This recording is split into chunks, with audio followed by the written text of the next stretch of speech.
Aloha and welcome to another episode of Aloha Authentic with Kamaka Pili, Hawaii's only TV show that brings on our own local artisans and practitioners and allows them to share their story, their practice, and their art with you, our audience, in the comfort of your own home. So grab your food, grab your poo-poos, and grab anything that you need to come and make your little 30 minutes as comfortable as possible and come indulge in what we're going to share with you today. Today, our special guest is Kawika Trask. Aloha. But before we go into sharing more about letting Kawika share his story, I just want to make sure for all the new timers and explain to you why we have poo-poos on the table and why we're going to be eating some poo-poos throughout the conversation. And if that is a distraction for you, we invite you to get your own poo-poos, as I previously said, and come and poo-poo along with us. Today, and we have our new little addition to the show, which is our nice little kanoa with our poi inside. And the reason that we have our poi on the table is that Tutu always said that when you're at the dinner table and the poi bowl is open, never to speak of negativity, because all that negative conversations and words and energy that you're talking about will go straight into the poi, sour the poi to a state where it's no good to eat. Usually sour poi is ono, but this kind of sour is not ono. And we don't want to have that. So it's a symbolism of the stories of this show. It's all about positivity and creation and perpetuation of our arts. So again, grab your bowl of poi and come join us. Before we get into Kawika though, again, we have our Did You Know series that we are continuing and is proudly sponsored by the Hawaii Arts and Hospitality Association. And for this month, our Did You Know is about pohinahina. And pohinahina is a plant that you could easily find along the shores and the beaches. And it is a plant that is perfect for any type of skin issues, any itchiness, or anything that has to do with your skin. Pohinahina is great for you to apply externally on top of your skin as a what we call a poultice, where you just mash it up, get all the juices out, or what we like to call the blood of the plant, put it on top of the affected area, wrap it around, and change it up a few hours or so. But that will help significantly with any type of skin conditions. So we invite you to go and get that. And just to clarify, it's the ones with the purple flower. I know there's a lot with purple flowers, but it has a purple flower on it, and that will help you find it easier. Now that's done, and we have so much to share with so little bit of time. Uncle Kawika, thank you very much again for coming on the show. Mahalo Kamaka, and thanks for inviting me. This is a little surprise. Very last minute. Well, even though it was last minute, you know, surprises are always good. And you know, we had a little wala'au session before this video started. And aloha to everybody out there at home, and we hope you're going to enjoy, as Kamaka said, hope you enjoy this next 30 minutes of just sharing some of our mana'o. I've known Kamaka for a couple of years now. And he invited me onto this program to share just some of my experiences in music.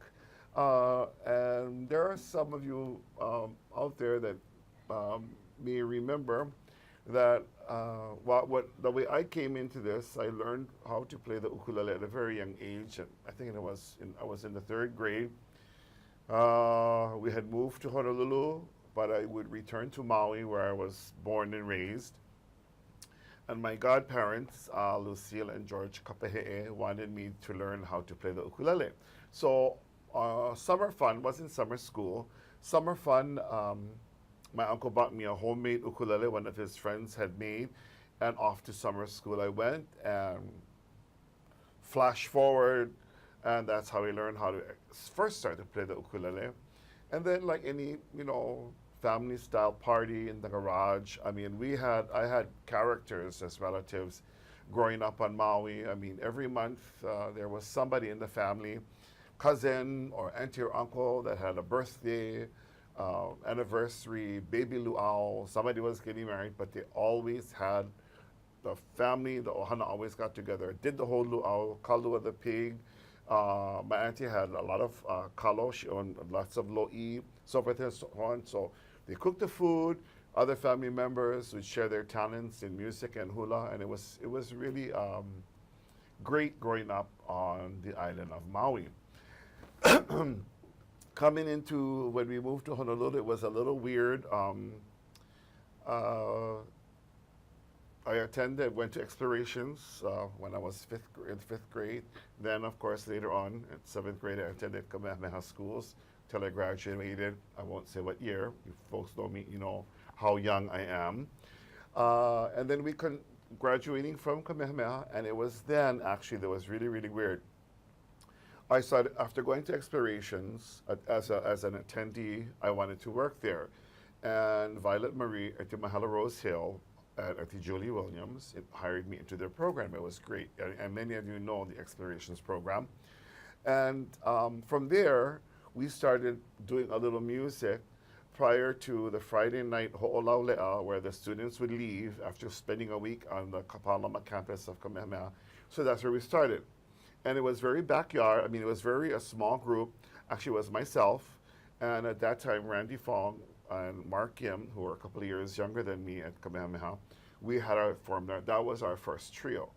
And we started playing for many baby luau's, backyard parties, so forth and so on. And how old were you back then, at that time? I was young. I was very, very young. Well, high school age. I went away for a little while to San Francisco, but never cared for the Aina Ano E, so came home and continued at the university and played music on the side. And that's where it started. We started doing some family gigs. And then, of course, at the parties, people see you, oh, can you come do this? Can you come do that? Can you come do this? And so forth and so on. And that's exactly what we did. And we were playing, I can't remember exactly what party we were playing for, but how it all started, the ball rolling on the more professional part, because I never in a million years did I ever think, and none of my family did ever thought that I would be a musician. And later on, doing performances for hula shows and so forth, and for hula studios, halau, and so forth and so on. But it was the first group, a great, great musician, and I know you old timers will remember the fabulous falsetto stylings of Mr. Arthur Kekua Fernandez. He saw us and he wanted to, ask us if we could play with some parties as a group. He hired us individually when some of the members of his core of musicians couldn't make it. And at that time, it was truly the Hawaiian Owl Serenaders. And you old-timers may remember, and the original members of the Hawaiian Owl Serenaders was Kekua Fernandez on guitar, Darryl Lupenui on the ukulele, and I take that back. Kekua was on the bass, Darryl Lupenui on ukulele, and Delmar Keli'i Joy, who is still alive, he's the only surviving member of the Hawaiian Owl Serenaders. Keli'i Joy still lives in Hilo, but the other two have passed on. But those three, oh my God, awesome, traditional Hawaiian music, fabulous. And many other groups today seem to pattern themselves after these older groups. And knowing Kekua, he truly gave us, well, for me anyway, of course, many of you know Randy Fong went on to do bigger and better things at Kamehameha School. Fellow musician Mark Kim still entertains fabulously every Friday nights at the Chart House at the Ilikai, right at the Ilikai Hotel across the street. And then we're also there on every Friday nights. But so we've all gone into, I really went into music and producing shows head over fist, and I have no complaints. It's been a wonderful and very rewarding life, and it's offshoots from there. After Kekua had asked us to sing with his group and hired us to do other groups, there started another path down in playing for not really halau. I mean, back then the halau action was just starting. In those days, and I'm talking still, this is the late 70s, early 80s, it was hula studios. And in those days, the hula studios did tons of performances. And I had the honor, and I was very fortunate to work with Tiluka Kaleiki of the Ilima Hula Studio. And her niece, Lani Girl, has taken it over it and is still teaching that group now. But it's in those days that you started, we really started to play.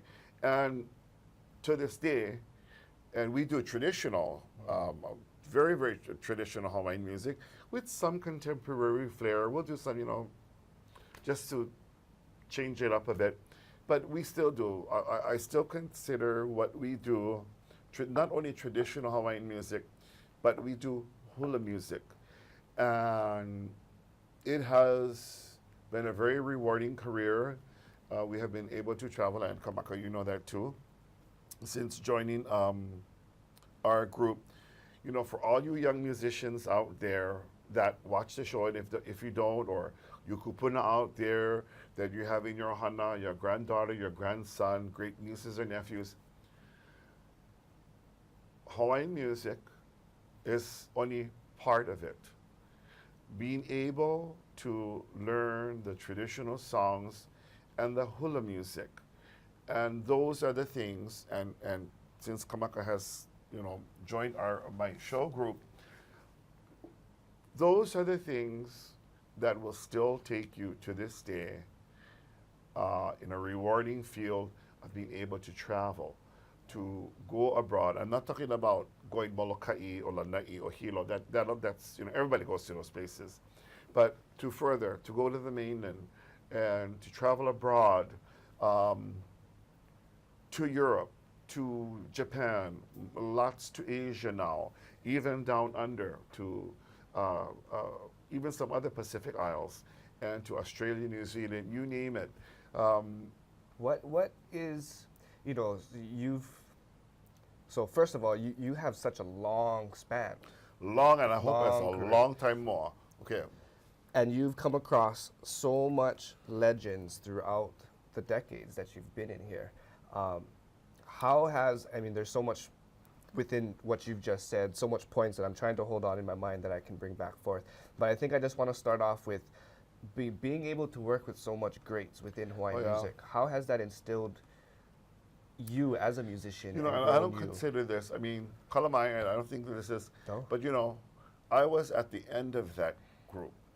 I was the young fat playing with the old fats, but not derogatorily. Because they were considerably much older than I was. But we had a chance to work with not only great musicians and not only great talented, but we and poor thing, they've all gone. But I'm so happy, I must say, and so proud that I had the chance to work. And that's kind of only one time here, one time there. We all worked together, and that's, of course, Auntie Junoa. And her sister was a most fabulous, says, female upright bass player, Auntie Violet Pahulilikoi. And then, of course, in that same gang with Kikua was Leilani Sharp Mendez. And out of all of those, out of Kikua's group, truly the only one that's still around is Uncle Ainsley Halimanu. Lina Mota, sadly to say, is here, but she's not very well now. And of course, as I said, Kelly Ejoy on the Big Island, who are the ones that are still here with us. But the ones that have passed, Kikua, even Daryl, Sam Bernard, oh my God, they're just fabulous musicians. Leilani Sharp Mendez. So coming across all of these kupuna, what do you feel like? Do you feel that you have a kuleana more now, that you have to perpetuate what you've learned from them, gotten from them, what they were about in Hawaiian music? Well, that's a really good question, Kamaka. You know what? And that is exactly it. It's not personifying, well, I guess you could say that, but I did, or what we do now, and you're part of the show, and you see it, all the years. We don't change, we do tradition, we change the songs, we change the costumes, and lei and so forth and so on, but it's the same thing. We do traditional Hawaiian music, we do hula music, and all of the things that I do today was exactly the way someone, like I said, like Ilima Hula Studio did, and the way Kikua, the way they did their hula shows, Antile Mendez. If you know her, wow, that was, but back then, everybody did hula shows like that. Yeah. There were the tea leaf skirts, and fresh flowers and the grow, and it was great implement songs. So you touched upon that, everybody doing, especially in Waikiki, all of Waikiki was really known for its Hawaiian music. And sadly, no entertainment. more. So with you being in the industry for so long, and we've had past musicians, Auntie Kuipo shared about this, Uncle Joe, Uncle Walter, Kawaiian did a little bit. But in your perspective, how did Hawaiian music and Hawaiian entertainment within Waikiki, that whole entertainment scene, change throughout these years, and how is it different now today? I think it's not only in Waikiki.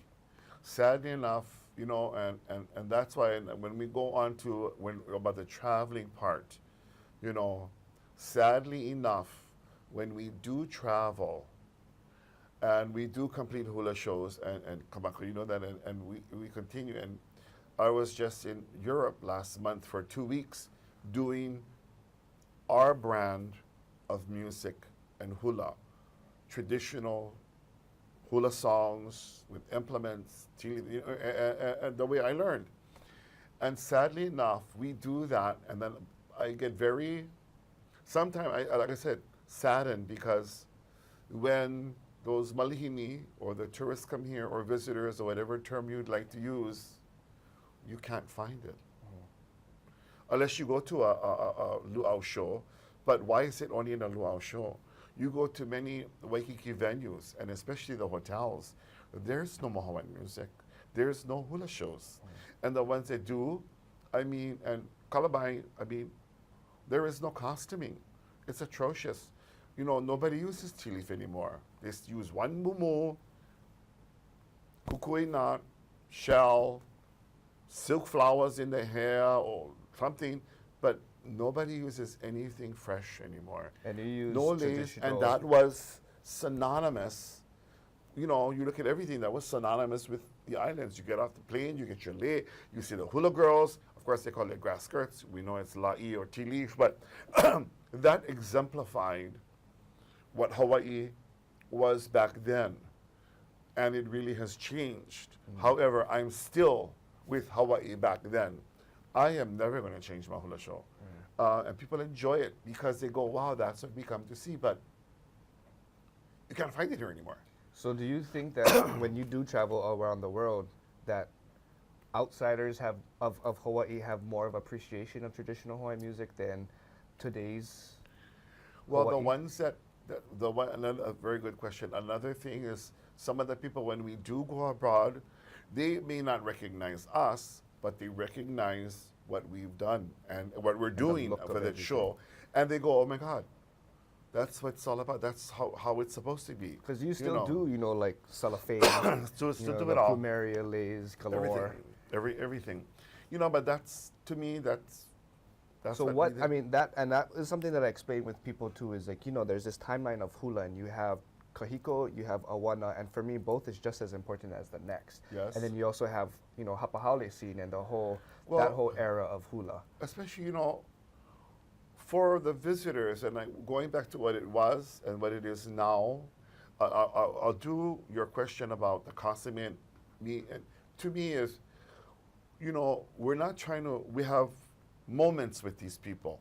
They're in front of the stage for half an hour, 45 minutes, an hour, and it's not to immerse them and drown them and kill them in the Hawaiian culture, because you can't do that in such a short time.